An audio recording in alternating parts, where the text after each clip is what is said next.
Olá, bom dia, muito bom dia. Hoje, domingo, dia 20 de julho de 2025, estamos encerrando o estudo da carta de Paulo aos Romanos.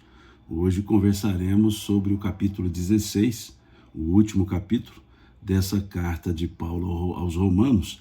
Salvo engano, hoje é o nosso 22º encontro, salvo engano. Então foram 22 encontros, 22 semanas, algumas, digamos, intercaladas, e que ficamos conversando sobre a carta de Paulo aos Romanos. E hoje vamos para o capítulo 16 dessa carta de Paulo aos Romanos, para conversarmos justamente sobre essas saudações finais que o apóstolo Paulo coloca aqui na sua carta, né? É uma saudação bem interessante. Ele agradece a muitas pessoas, saúda a muitas pessoas. Então, nesse capítulo 16, por uma questão exegética, nós temos a recomendação que Paulo faz aos romanos, à igreja de Roma, à eclesia de Roma, para receber a Febe. Depois ele faz saudações pessoais, deixa algumas admoestações, faz saudações um pouco mais específicas e depois temos uma doxologia, por assim dizer. Essa é a estrutura do capítulo 16. E ele começa aqui, né, já no versículo 1, 2, deixando um recado, ou melhor, apresentando a portadora da carta aos romanos. Ele diz: recomendo-vos a nossa irmã Febe, que está servindo à igreja de Cencreia, para que recebais no Senhor como convém aos santos e a ajudeis em tudo de que de vós vier a precisar, porque tem sido protetora de muitos e de mim, inclusive. Aqui Paulo faz, então, uma recomendação, né? Ele recomenda à igreja, à eclesia de Roma, que recebesse a Febe, né? Febe aqui, uma mulher, presume-se que foi a portadora da carta, aquela que pegou a carta das mãos de Paulo e a levou para Roma. E ele diz aqui que ela servia à igreja de Cencreia. Cencreia é um porto, era onde ficava o porto de Corinto. Então pressupõe que Febe era companheira de Paulo em Corinto e foi aquela responsável por levar a carta a Roma. Então ela embarcou de Corinto para Roma, levando essa carta, sendo a portadora dessa carta. Vejamos que aqui a estrutura paulina, a estrutura do cristianismo, não fazia muita separação entre homem e mulher. Todos podiam servir ao Cristo. Tanto que a portadora da carta é Febe. E há um detalhe, aqui ele diz que está servindo. Essa expressão que está servindo, eu tomei o cuidado de olhar o texto grego. No texto grego, a palavra utilizada é diáconos. Diáconos, daí vem o termo religioso, diácono. Diáconos não é um servir no sentido de prestar auxílio.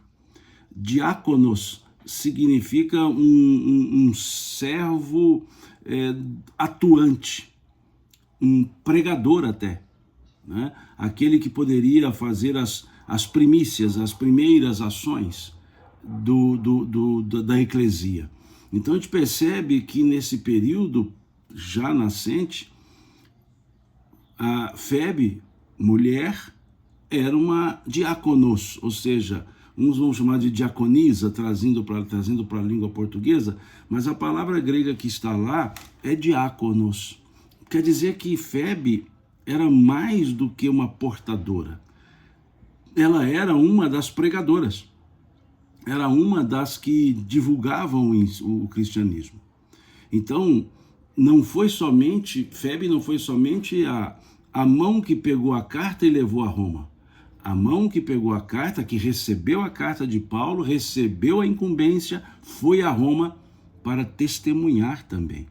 Então é interessante nós percebermos isso, né? Observando o texto, por isso eu digo que é importante, na medida do possível, nós termos a leitura no texto grego e buscarmos as variantes, inclusive até sugiro. É um livro interessante, né? Dicionário de termos teológicos, latim e grego, né? Acho interessante, acabei de comprar essa semana, não estou fazendo publicidade do livro, não é isso, é que eu gosto, quando eu gosto de uma obra, de um livro, eu sugiro, né? Então adquiri, do Richard Miller, muito interessante, boas expressões, boa tradução, né? Então sugiro para quem gosta de buscar algumas, digamos, explicações mais detalhadas, é uma boa obra essa aí, né? Então, voltando, ele diz aqui que ela servia, ela era uma diaconisa, ela era um diáconos, né, da igreja de Cencreia, né? E ela vai vai a Roma a pedido de Paulo, e ali, e sobre ela, Paulo ainda diz: olha, peço que vocês a recebam no Senhor, quer dizer, a recebam com todas as características do grupo do cristão, da eclesia. Ele diz, como convém aos santos.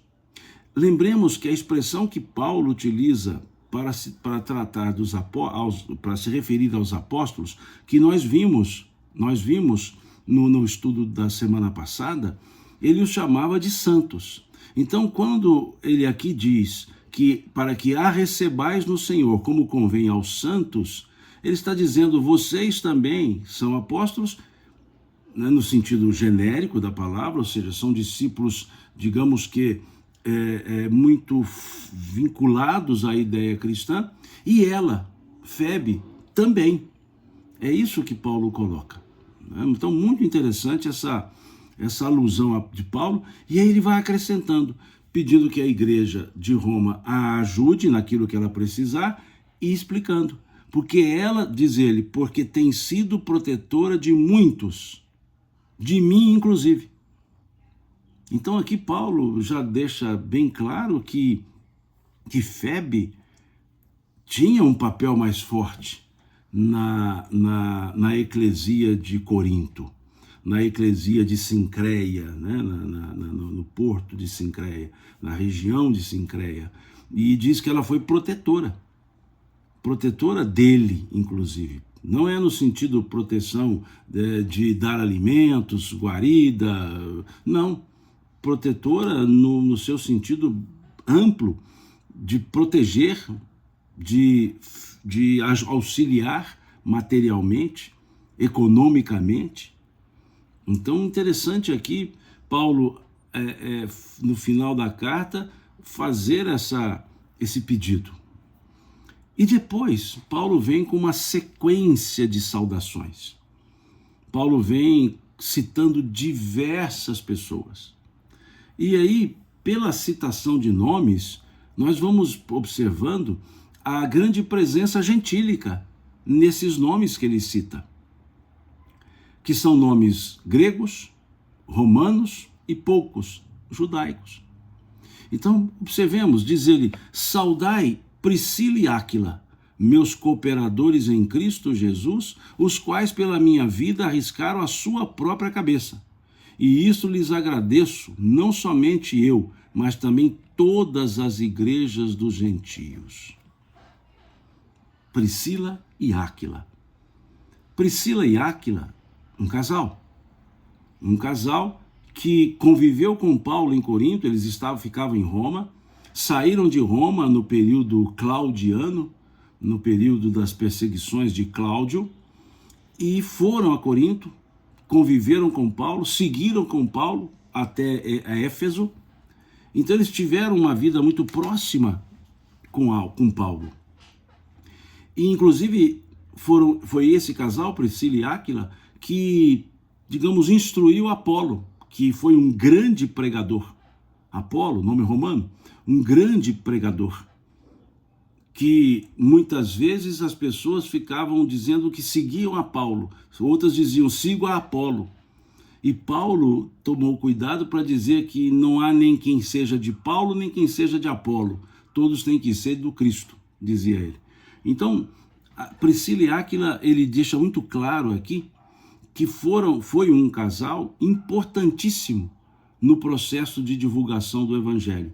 Ele diz, meus cooperadores em Cristo Jesus, sem os quais aos quais pela minha vida arriscaram a sua própria cabeça. Porque sim, várias vezes eles se expuseram a perseguições e prisões para proteger o pensamento cristão e proteger Paulo. E ele diz, isso lhes agradeço, não somente eu, mas também todas as igrejas dos gentios. Aqui ele não se refere à eclesia de Jerusalém, mas à eclesia, às eclesias todas que eram formadas em maioria pelos gentios. Porque Priscila e Áquila, romanos, deram essa proteção e depois voltaram para Roma. E quando Paulo estava preso em Roma, Priscila e Áquila já estavam em Roma. Então, importantíssimo esse casal, essas duas pessoas fundamentais no processo paulino de divulgação do Evangelho. E ele segue, saudai igualmente a igreja que se reúne na casa deles.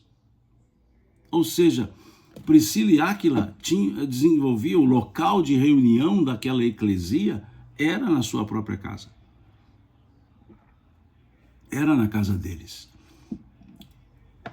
E aqui eu abro um parêntese.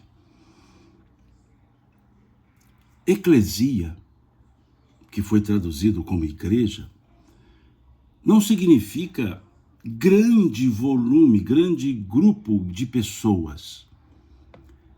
Eclesia são pequenos grupos, altamente afinizados. O que nos mostra que a ideia do cristianismo eram eclesias espalhadas, pequenos grupos espalhados, comunicando-se, mas espalhados.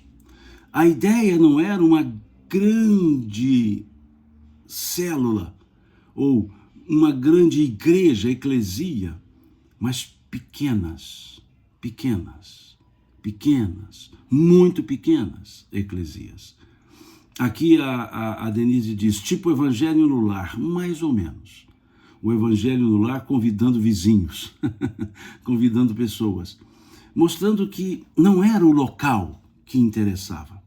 Reuniam-se na casa de Áquila e Priscila, como se reuniram em lugares abertos, sob árvores, depois no período de perseguição maior, nas catacumbas. E hoje nós vemos templos opulentos, templos enormes, que congregam, que reúnem milhares de pessoas, templos com capacidade para 5.000 pessoas, 8.000 pessoas, 10.000 pessoas. E lembrando que ali eram células, pequenas células, comungando-se e ali dialogando. A estrutura da eclesia não era um falando e todos escutando. Eram diálogos. Um falava, o outro falava, trocavam ideias, construíam raciocínios. E hoje muitas vezes vemos a opulência. Na casa deles, a Priscila e Áquila reuniam-se, sem pompa, sem luxo, mas com total amabilidade e senso de solidariedade.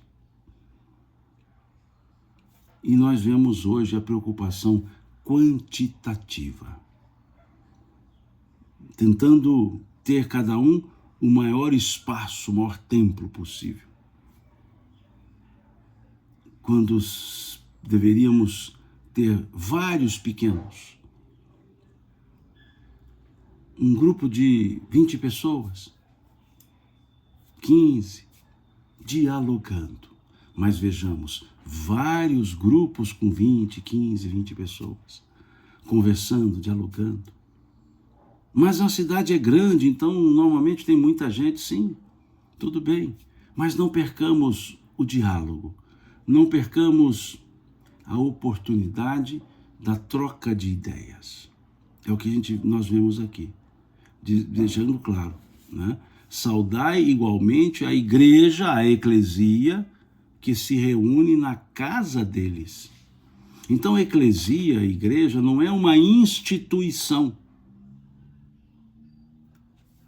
É um grupo de pessoas.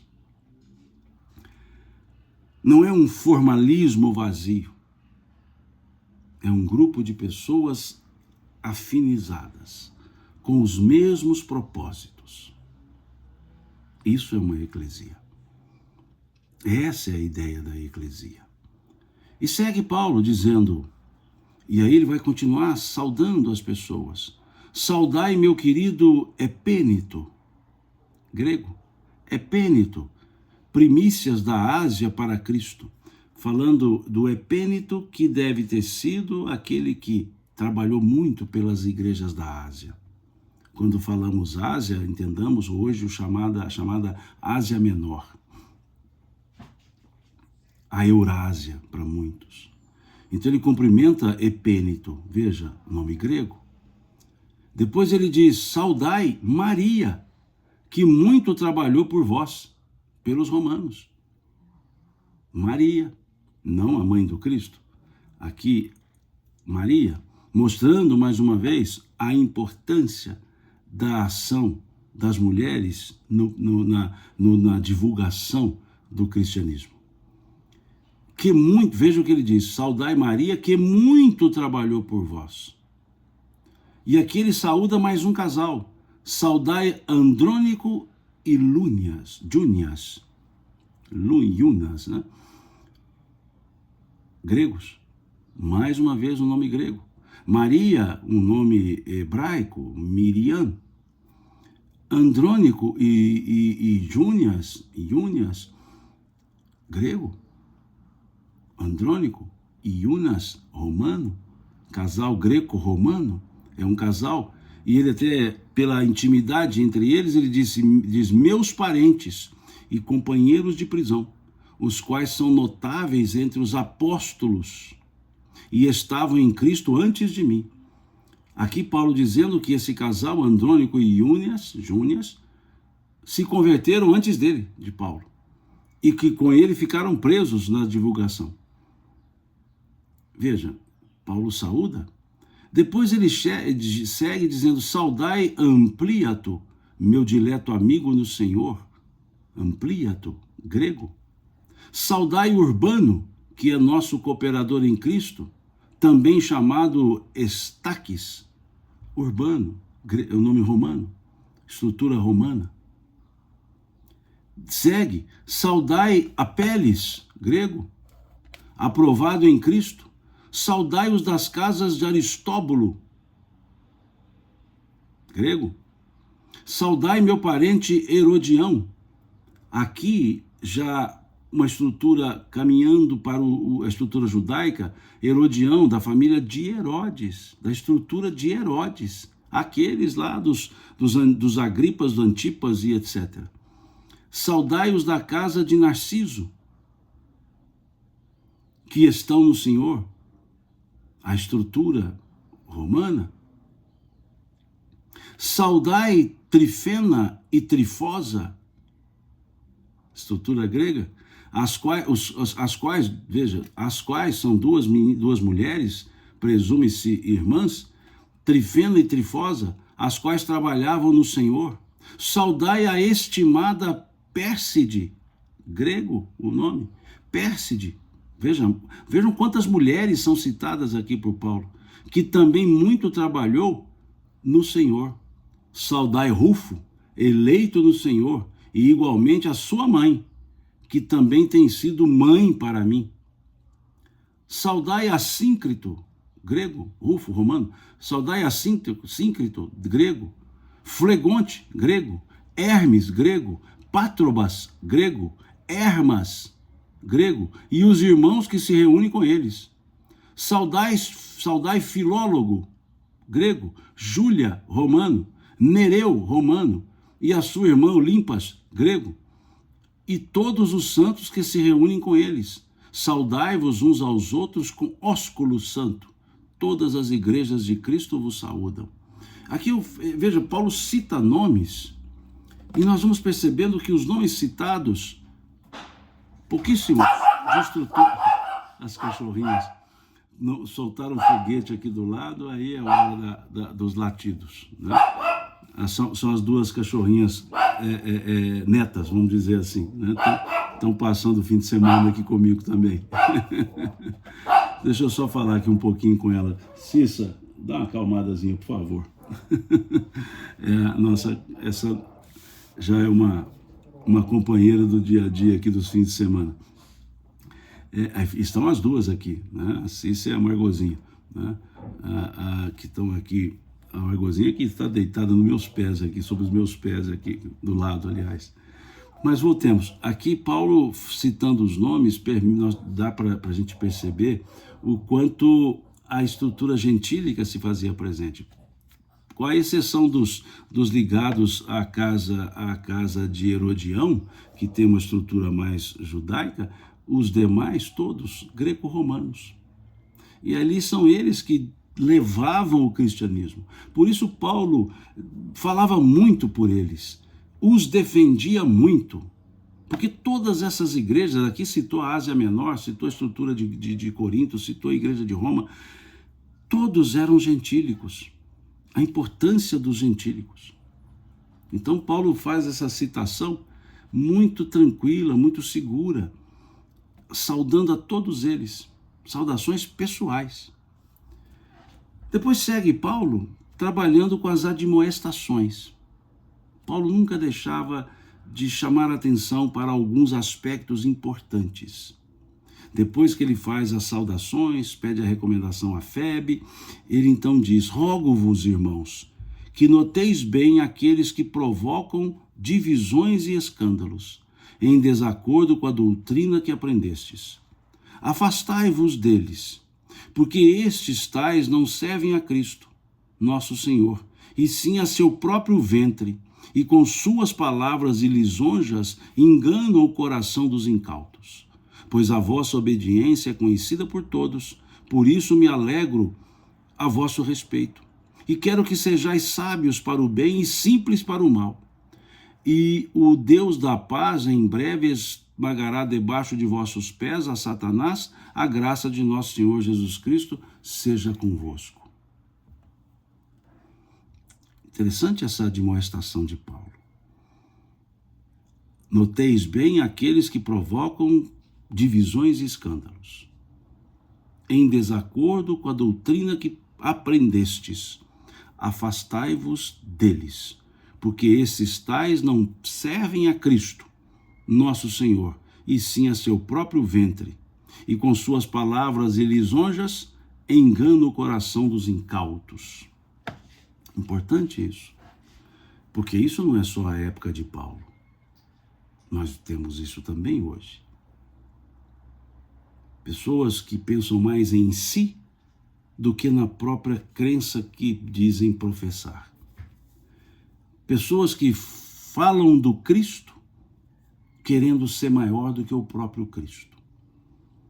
Pessoas que se utilizam do nome do Cristo para enganar, buscando benefício próprio. Seja benefício pecuniário, econômico, seja benefício de imagem, e ali vão falando em nome do Cristo e vivendo longe do Cristo. A eclesia, esse grupo de pessoas, vive o ensino, sente o ensino, vibra no ensino. falam dos ensinos, mas é uma fala que vem carregada de sentimentos. São pessoas que, embora estejamos no século XXI, emocionam-se como se na época do Cristo estivessem. É importante isso. Quantos discursos vazios nós escutamos? Quantas falas nós escutamos que mais mostram o orador do que o conteúdo? Volto a dizer o que eu já disse antes, várias vezes. Porque se volto a dizer o que eu já disse antes, mas eu quero dizer várias vezes dito antes. O orador sobe à tribuna e vem um currículo. Quase 5 minutos lendo o currículo do orador, como se isso significasse alguma coisa. Como se isso fosse atestado de vivência com o Cristo. Vemos oradores, pregadores, que cobram para falar de Jesus, que cobram para falar do Evangelho, esquecendo aquilo que o Cristo havia ensinado. Dai de graça o que de graça recebestes. Pessoas que estabelecem um preço para falar do Cristo. O Cristo que nada pediu para que as pessoas o ouvissem. E vemos isso hoje. Em todos os segmentos, uma busca de interesse pessoal. É o que Paulo está dizendo. Vejam, porque tais não servem a Cristo nosso Senhor, e sim a seu próprio ventre, ao seu ego. Com suaves palavras e lisonjas, engana o coração dos incautos.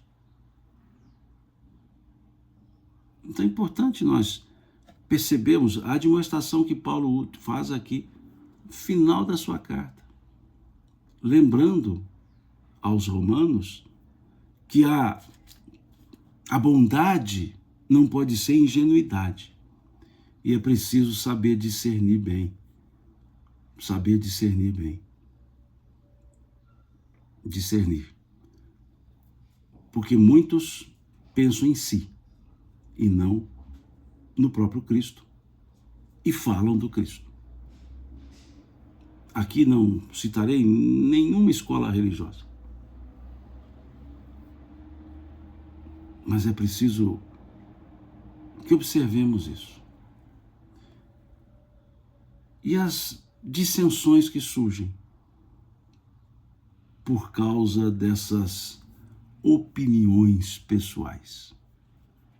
Quantas dissensões, quantas críticas. Eu muitas vezes vejo vídeos em que a pessoa podia estar falando algo sobre, mas está falando de alguém. Depois falando sobre a doutrina que professa. Seja o cristianismo no sentido geral, com as suas diversas escolas, seja de outra religião, seja das escolas religiosas do cristianismo, o catolicismo, o protestantismo, e aqui utilizo para as igrejas históricas, as igrejas evangélicas. Em tese, as protestantes são evangélicas, mas nem todas as evangélicas são protestantes, e aí já vem pelo conhecimento histórico, não vamos entrar nesses méritos. As chamadas igrejas históricas, as pentecostais, as neopentecostais, seja no movimento espírita, digladiando, tomando minutos, se não horas, falando mal dos outros, em vez de apresentar a ideia do bem. Então, isso tudo gera dissensões. Tudo tudo isso descende. E Paulo chama atenção. E aqui ele faz uma questão interessante, porque ele diz, olha, vocês são ainda ingênuos, diz ele assim, pois a vossa obediência é conhecida por todos. Como que diz, vocês ainda são ingênuos, cuidado com essas falas dóceis, bonitas, mas que enganam, que buscam interesses pessoais. Depois segue Paulo. Aqui diz, saúda-vos. Saúda-vos. Aqui já percebe que quem está escrevendo não é Paulo.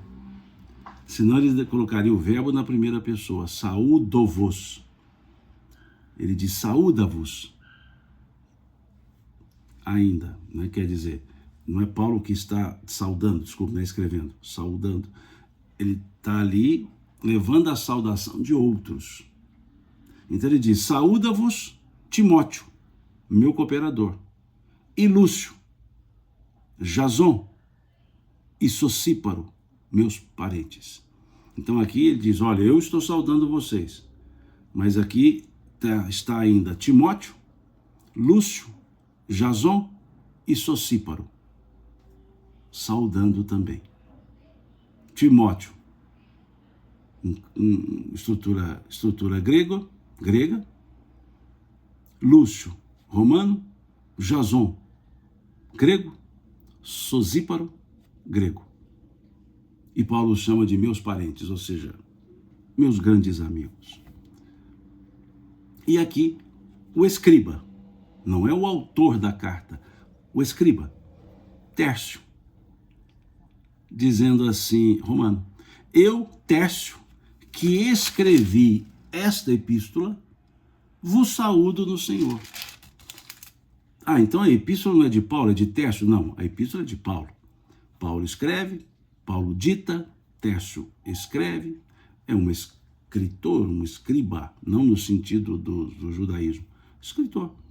Então ele também, contagiado no bom sentido pelas saudações paulinas, ele não deixa de dar sua saudação. Eu, Tércio, que escrevi esta epístola, vos saúdo no Senhor. Saúda-vos, aí vem ainda dizendo ele, saúda-vos Gaio, romano, meu hospedeiro, e de toda a igreja. Saúda-vos Erasto, tesoureiro da cidade, e o irmão quarto, romano, quinto, quarto. A graça de nosso Senhor Jesus Cristo seja com todos vós. Interessante isso. Veja, o reconhecimento das pessoas que trabalhavam pela igreja nascente. A Denise aqui faz uma pergunta, Simão, qual a carta escrita por Lucas ditada por Paulo? Nenhuma. Sabidamente nenhuma. Né? Lucas, ele escreve o seu evangelho e escreve o Atos dos Apóstolos. E as informações que Lucas coloca, boa parte delas veio de Paulo. Então, Paulo foi uma das fontes utilizadas por Lucas para escrever o seu evangelho e escrever o Atos dos Apóstolos. Que para muitos, os exegetas, o Ato dos Apóstolos seria o Evangelho de Lucas 2, né? Porque ambos, o Evangelho e Atos, são dirigidos a Teófilo. No Paulo, inclusive Lucas, no seu Evangelho, já logo no preâmbulo, ele saúda Teófilo e diz que a seu pedido está informando, né? Está narrando os acontecimentos.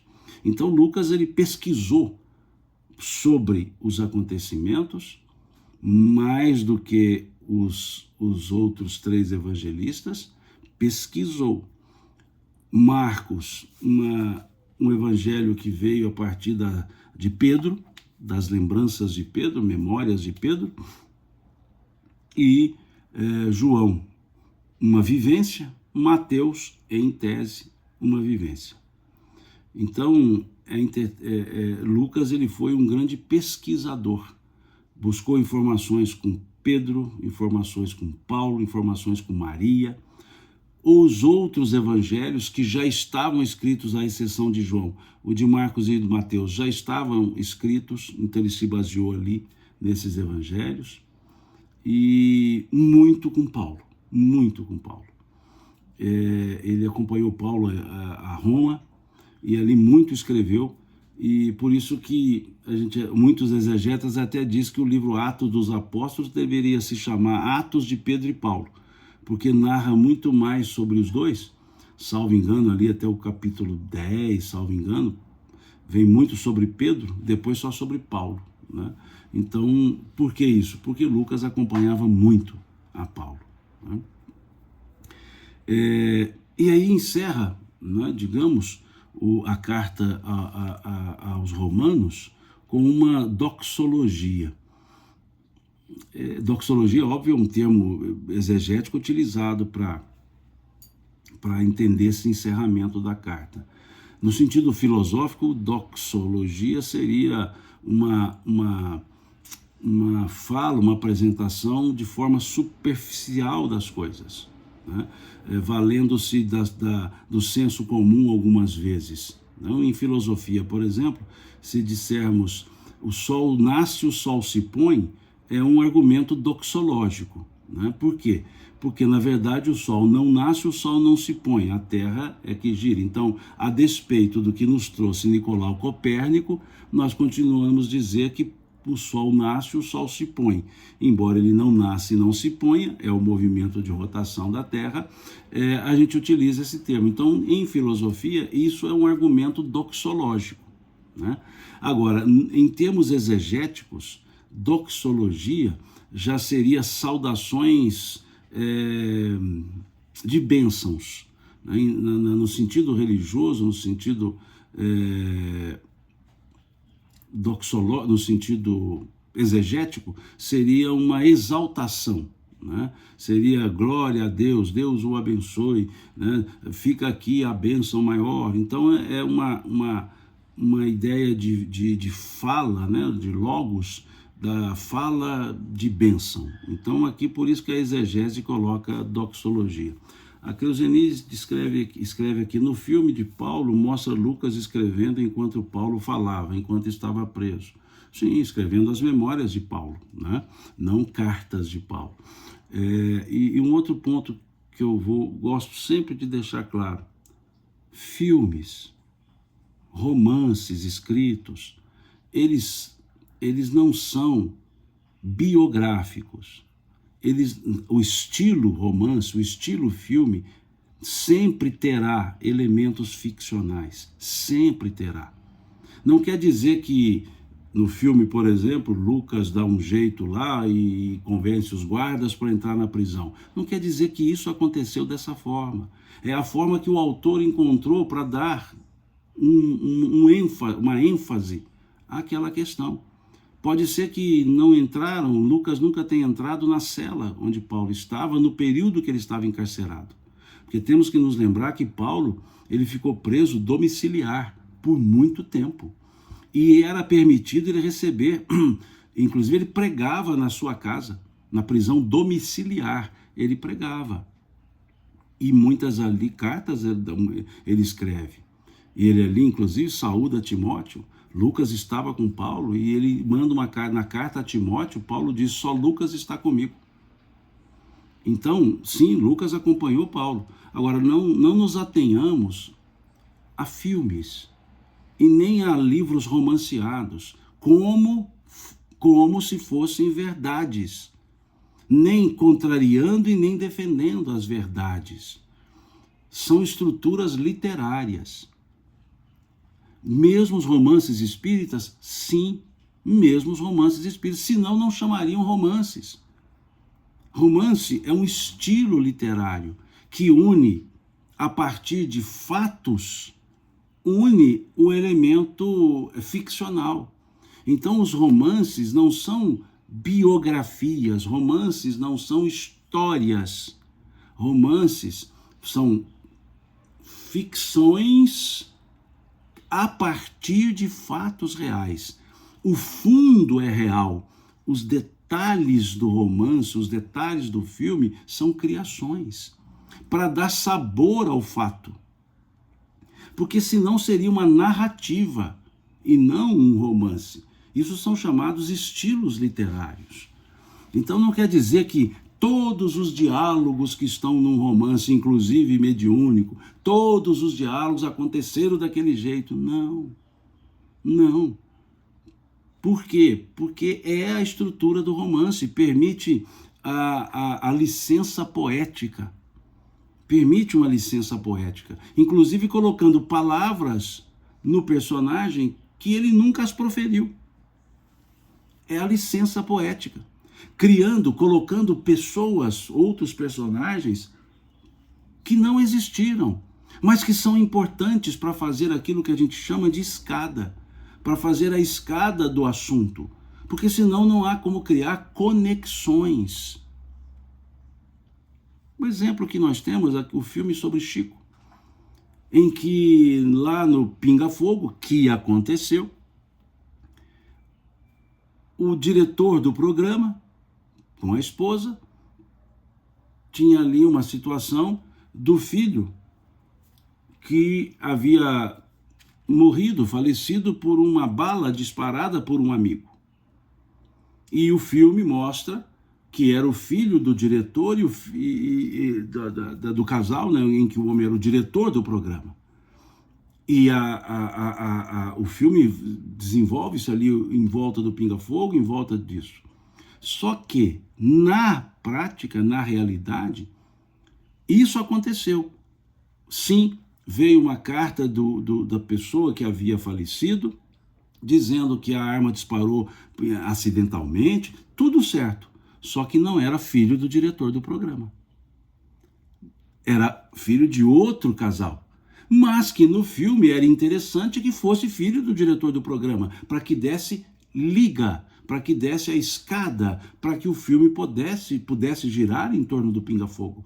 Porque senão seria a reprodução do pinga-fogo, pura e simplesmente. Não teria a licença poética. Então, por licença poética, foi transferido para o casal o diretor do programa, o fato real que aconteceu com outro casal e não com o diretor do programa.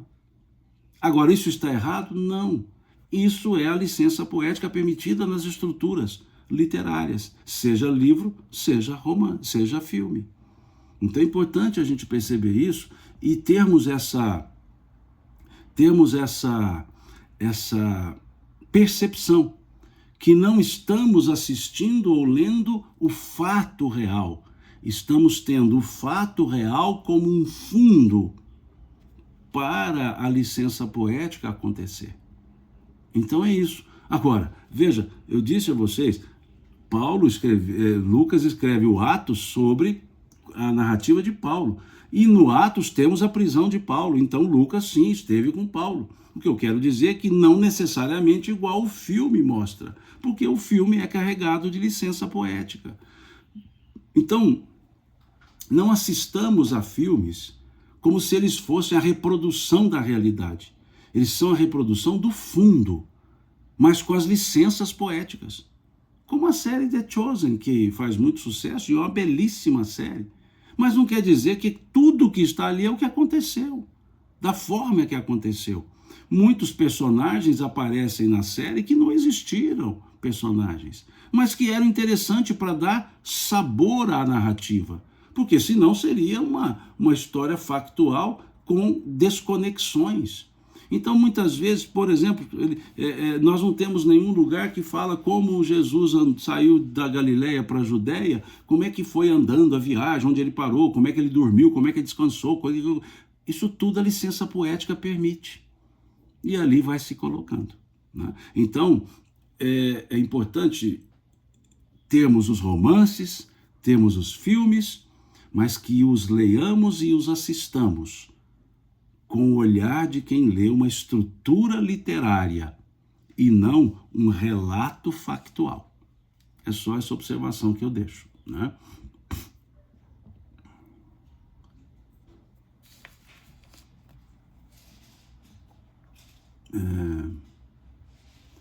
ver se tem mais um comentário. O livro Paulo Estevam faz a pergunta. Sim, o livro Paulo Estevam é um romance.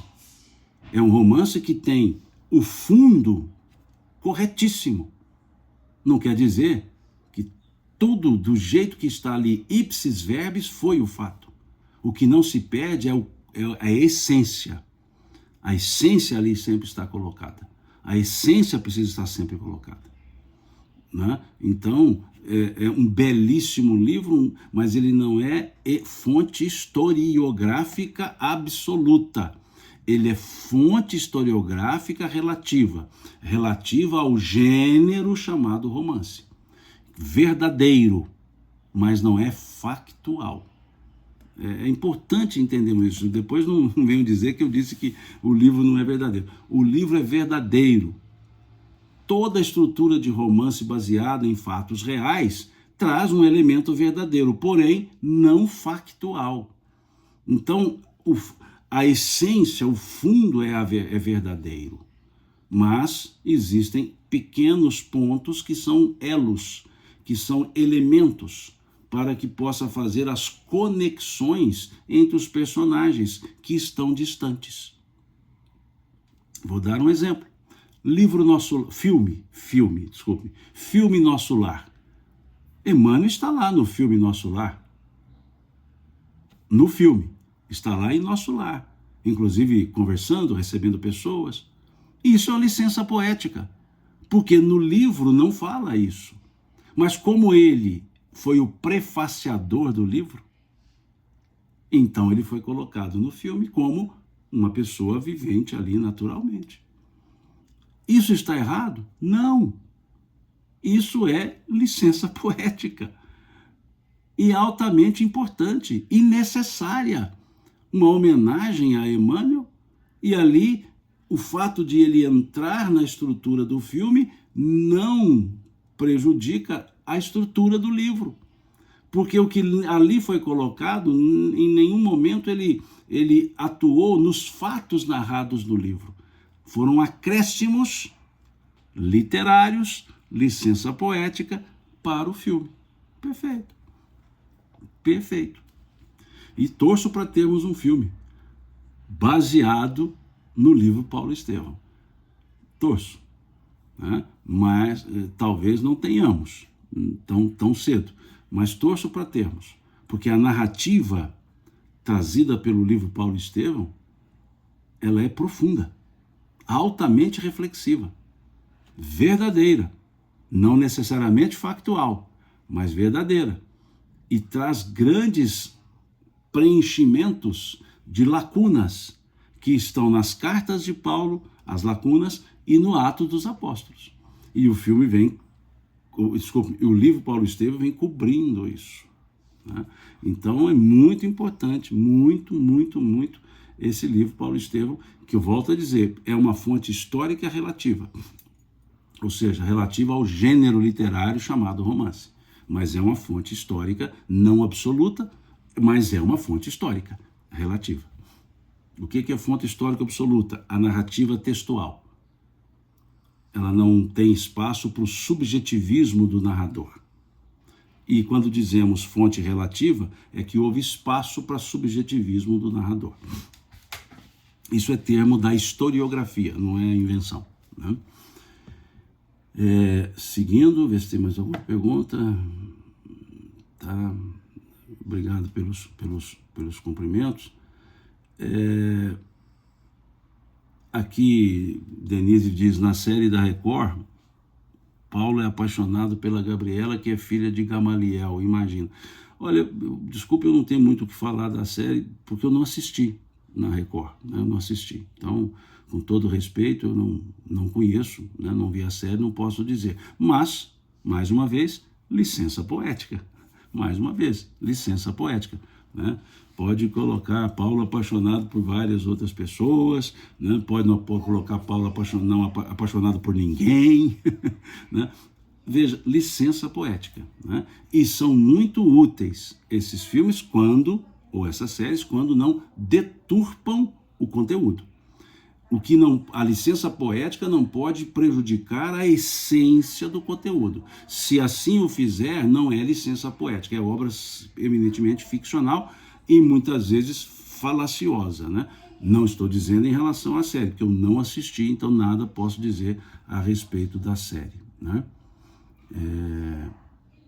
A Denise, é história na ficção. Eu não diria história na ficção, eu diria o gênero romance, porque romance é um gênero literário. Como nós temos crônica, fato, biografia, me fugiu os termos. O romance é um gênero, né? É um gênero. Contos, né?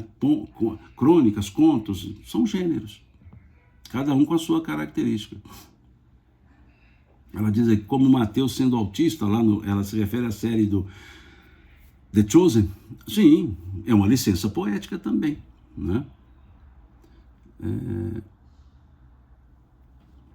Aqui interessante a pergunta, então, como os romances podem ser analisados, como saber quando é licença poética? Eu volto a dizer, os romances baseados em fatos reais, como o caso Emmanuel, eles não deturpam o sentido. Não deturpam o sentido. Então, não há ali que nos preocuparmos o que é a licença, né?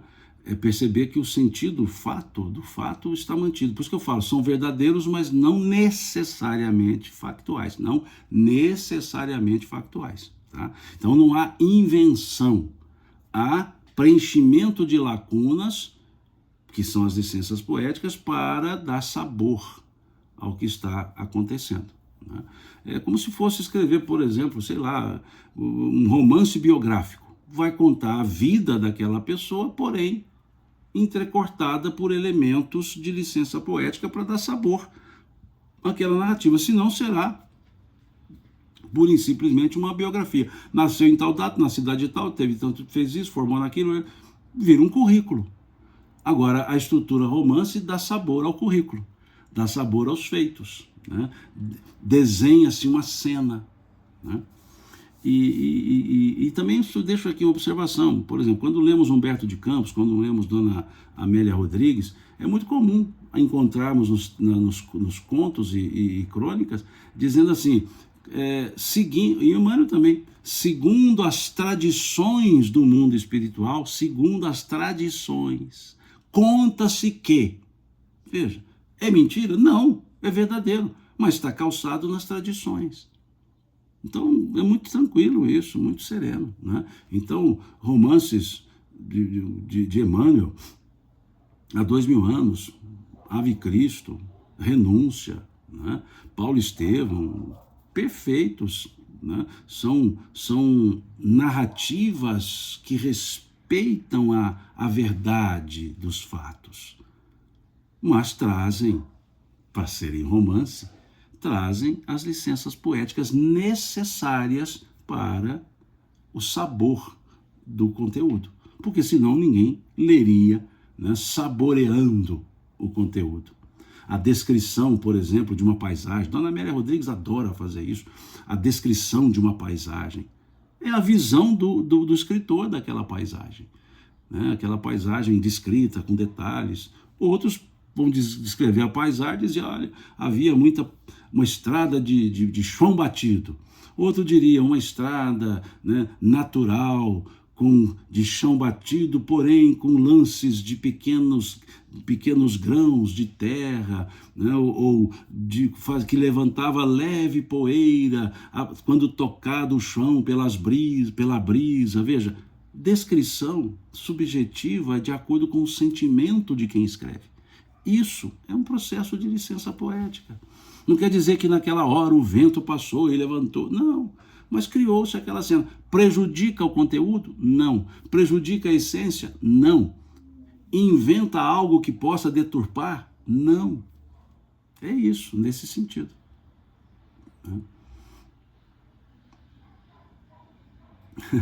Gil Brandão diz, licença poética, nunca ouvi falar. Isso é muito comum na literatura, viu, Gil Brandão? É muito comum mesmo, né? E até quando não é, né, licença poética, até quando é deturpação, as pessoas falam, não, mas isso é licença poética. Né? Em música nós temos muita licença poética, música que retratam, por exemplo, fatos, né? Me lembro de uma delas que, né, Zé Ramalho cantava, a Melinha, né? Dizia, numa luta entre gregos e troianos, né? Falando de Helena, ou seja, a letra da música não tem que reprisar o que está escrito na obra de Homero, por exemplo, né? Ele não tem que escrever, a letra não tem que ser igualzinho, não, há uma licença poética, né? Então, lá ele conta uma certa história, né? Em que narra a presença das mulheres, né? Então ele narra a presença de Helena, né? Cita lá que ela era esposa de Menelau e vem lá aquela estrutura de Homero, né, contando a história de Troia, né, na Ilíada, e depois pega um pedacinho da Odisseia falando de Aquiles e assim vai, né, e Penélope. Então veja, são licenças poéticas. A música tem muito disso. Na música tem muita licença poética. E aí vai, né?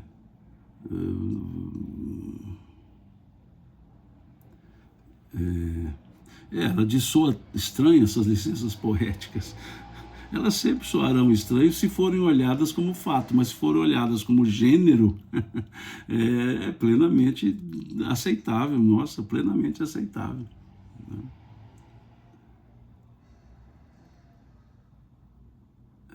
Deixa eu ver se tem mais alguma observação aqui. Tá. Ele está falando das séries, né? Aí o Fernando pergunta assim, uma dúvida, as outras cartas de Paulo têm fundamento baseado na primeira carta aos Romanos? Não. E há inclusive cartas que hoje, Fernando, a exegese entende que não é paulina. Por exemplo, a carta aos Hebreus. A carta aos Hebreus hoje, a exegese que eu chamaria majoritária, entende que não é de Paulo. A carta de Paulo aos Hebreus não seria de Paulo. Questiona-se a carta de Paulo aos Efésios. Questiona-se, né?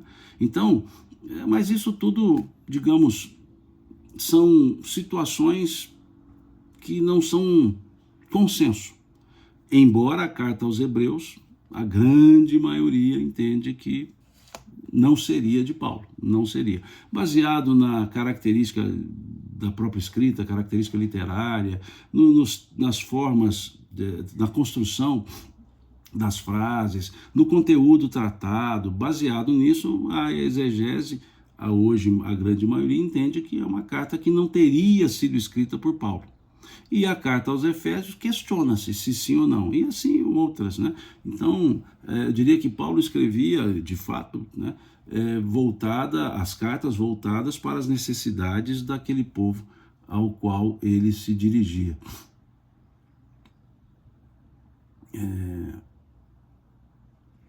Aqui a Denise cita, né, Humberto de Campos, no livro Boa Nova, né, tem essa frase, segundo as tradições do mundo espiritual, sim, Humberto de Campos ele tem essa característica, né? É um contista, ou seja, ele escreve contos, ele escreve crônicas, então ele é contista, cronista e em grande maioria. Por isso as suas falas, por exemplo, o livro Contos e Apólogos, Cartas Icônicas, o próprio Boa Nova, são características de um contista cronista, né? E o conto tem um estilo literário para ele, por isso ele é chamado conto, e a crônica também é um estilo literário que traz características. Aquelas características presentes nós dizemos, isso é uma crônica. Aquelas características presentes nós dizemos, isso é um conto. Aquelas características presentes dizemos, é um romance. E assim vai, por causa das características. Então isso são as escolas, digamos, da literatura, né, que vai trazendo vão trazendo essas questões. Então não sou eu a dizer, isso aqui é assim, não. O estilo é que qualifica, que caracteriza, né? Então artigo de opinião é diferente de um artigo científico. Pesquisa qualitativa é diferente de pesquisa quantitativa. Então, isso faz parte da classificação literária. Não sou eu que estou dizendo, é a classificação literária que tem. Então eu vou dizer, olha, isso aqui é um conto ou é uma crônica? Depende, qual a característica do texto? Ah, não, isso aqui é uma crônica, não, isso aqui é um conto. Ah, isso aqui, esse livro, ele é um livro de opinião, ele é um livro de romance? Ah, não, é um romance. Esse aqui é um drama? Não, é um drama. O que é drama? Ah, drama tem essas características. Ah, esse filme, por que era chamado drama? Ah, porque mostra sofrimento. Não, drama não é sinal de sofrimento. Drama é um estilo em que há diálogos, em que os fatos acontecem a partir dos diálogos entre as pessoas, há interação e etc. Né? Então nós temos, na grande maioria, dentro dos romances, os dramas. Então são estilos literários. Né? É isso. Então, encerrando aqui a doxologia, Paulo diz assim, ora, aquele que é poderoso para vos confirmar, segundo o meu evangelho e a pregação de Jesus Cristo, conforme a revelação do mistério, guardada em silêncio nos tempos eternos, e que agora se tornou manifesto e foi dado a conhecer por meio das escrituras proféticas, segundo o mandamento do Deus eterno, para a obediência por fé entre todas as nações. Ao Deus único e sábio seja dada a glória por meio de Jesus Cristo por séculos dos séculos. Amém. Né? Seculum seculori, né? Na linguagem latina. E aí vem essa doxologia, a exegese, boa parte dela entende que ela foi colocada depois, que ela não seria de Paulo. Né? Muitos dizem isso. Até lerei aqui a nota de rodapé, que está aqui nessa Bíblia de Estudos. Veja. A autenticidade dessa doxologia final é questionada por muitos estudiosos em face de seu comprimento, tamanho, do seu comprimento, de sua ênfase sobre um mistério e de sua história textual. Encontra-se em diferentes pontos da epístola, ou mesmo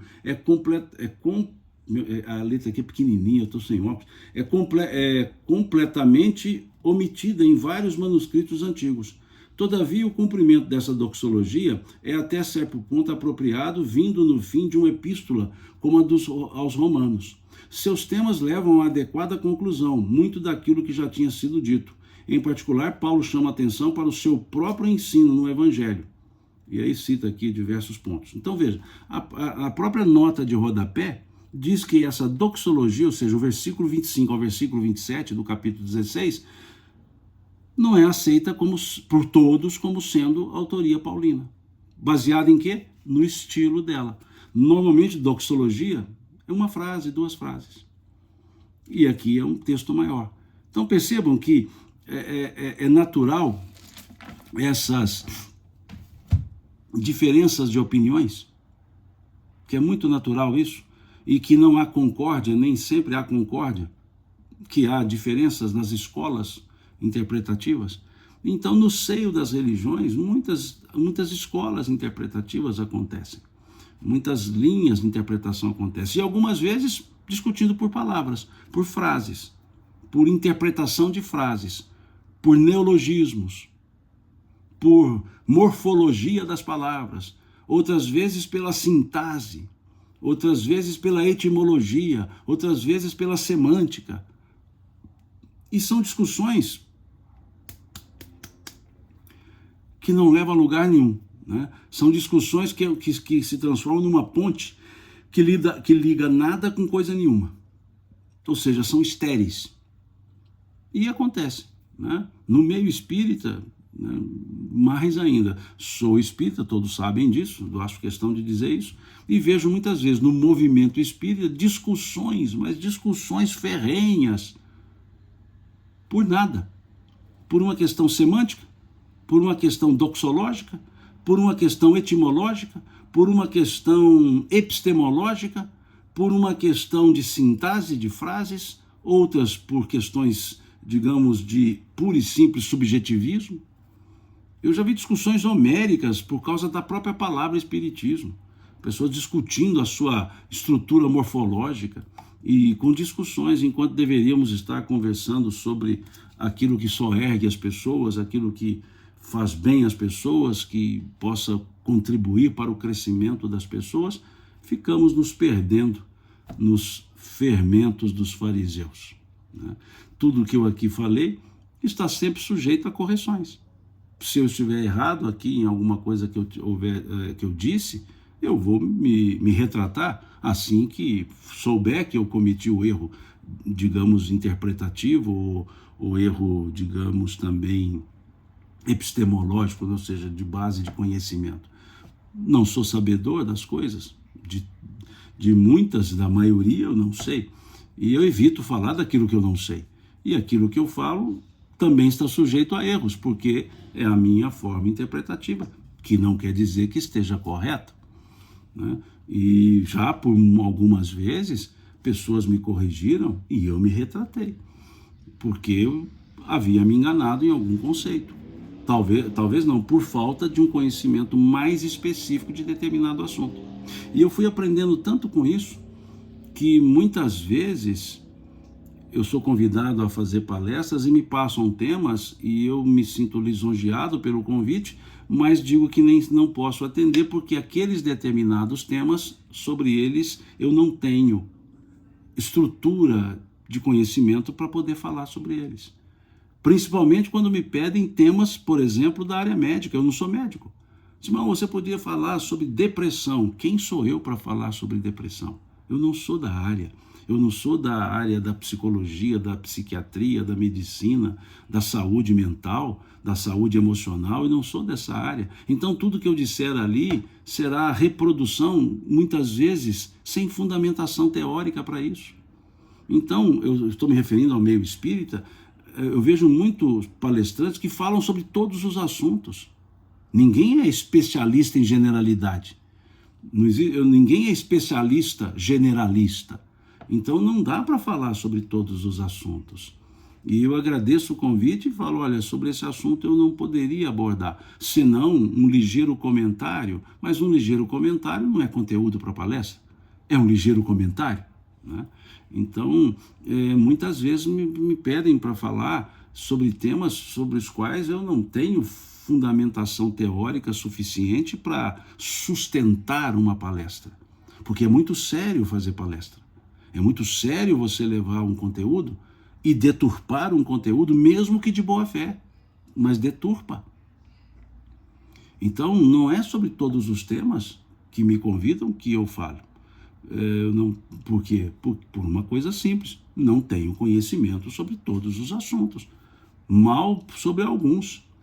Na minha área de atuação, na minha área de conhecimento, falo, mesmo assim, com ressalvas. Mesmo assim, com ressalvas, né? Muitas coisas que eram tidas como corretas, verdadeiras há um tempo, a historiografia evoluiu e mostrou que não eram. Então, são conceitos novos que devemos ter, né? Então é isso, é só um parêntese, né? Que eu vejo muito isso, né? Eu vejo a pessoa fala de tudo, né? Sobre todos os assuntos. E veja, uma palestra de 60 minutos sobre um assunto que não conhecemos profundamente é um risco sem tamanho de deturpar o conteúdo ou de ser incipiente, de chegar lá e falar e não dizer nada. E aí, então, é melhor nada falar, né? Então, é assim que eu penso. Não é sobre todos os temas que me convidam que eu consigo falar, né? Ok? Encerramos aqui a carta de Paulo. Vi aqui uma sugestão para que criássemos um momento, um estudo para a carta de Paulo aos Coríntios, a primeira carta de Paulo aos Coríntios. Vamos analisar, eu vou verificar, eu vou olhar se é interessante. Não é interessante, sim, não há dúvida, será. Se é pertinente iniciar esse estudo da carta de Paulo aos Coríntios, pelo menos a primeira carta. Fica aqui meu agradecimento, né, por esse tempo de estudos, foram 22 encontros que nós tivemos para estudar a carta de Paulo aos Romanos. E se a gente vier estudar outra carta, eu ponho aí o convite para vocês seguirem, né? Fiquem com Deus, um bom fim de semana, um bom domingo, que Deus nos abençoe a todos.